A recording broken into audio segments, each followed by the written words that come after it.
Hi there, it's Randy Rocket, spelled with an I because I rock it.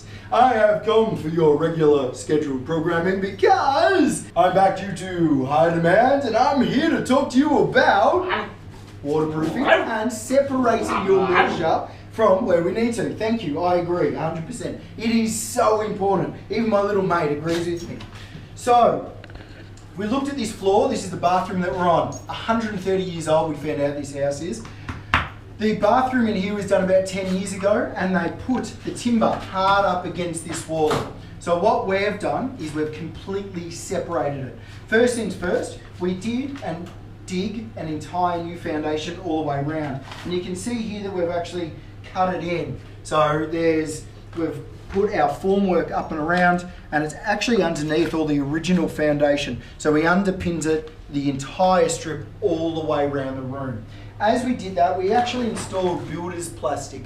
So black plastic underneath that. What that does is it separates the ground area from the concrete area. So what I talked about last time was how greedy masonry is. Concrete being masonry, it'll suck up that moisture. You'll get a real damp smell throughout. So we got rid of that.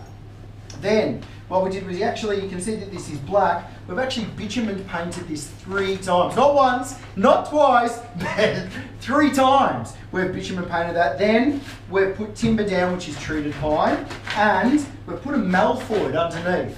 This is what malfoid looks like. It's a bitumen that's compressed. And what it does is we put it between our timber, and again, it separates the timber from the concrete so that no moisture comes up. Even knowing that this is still treated pine, we still want to separate that moisture as much as we can. Even if this takes on moisture, what it does is it'll go into our subfloor. So if you had particle board or if you had constructor floor or compress sheet, the moisture will get into that. It might affect the glue, it might affect the waterproofing. There's a number of different things that it can affect. So what we want to do is think well ahead of time and separate all of those as we go. You'll also notice that there's a bit of a gap here as well. So we're separated at the ends of our timber, which is the end grain, from the masonry. If we get too much moisture into the end grain, it'll really weaken that grain up and it can start to break apart. As I said before, this is treated pine, so we could have gone a little bit closer, but that's okay. We've still got tiles and board to go on this anyway, so it's already going to come out a fair distance. So we'll be able to miss that. All in all of the subfloor frame is now finished. We've just got to finish off where I am, and then we're going to start running our plumbing and bits and pieces for it. We'll then put a compress sheet down on the floor. I'm a huge fan of compress sheet on a bathroom floor because if any moisture gets into it, it can't rot it away. It stays very structurally stable. If I used a particle board and then I tile on that with my waterproofing,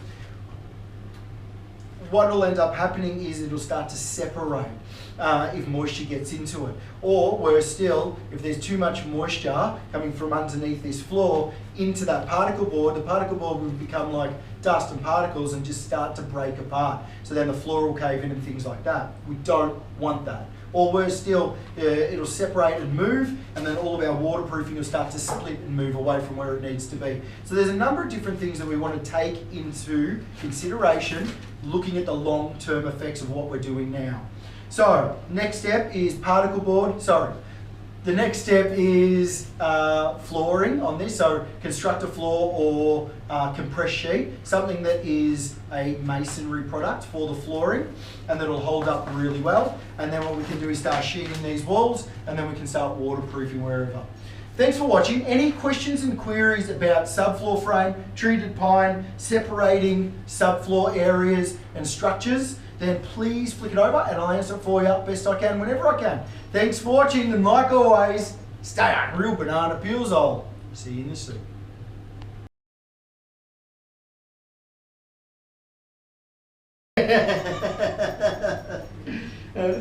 I'm back.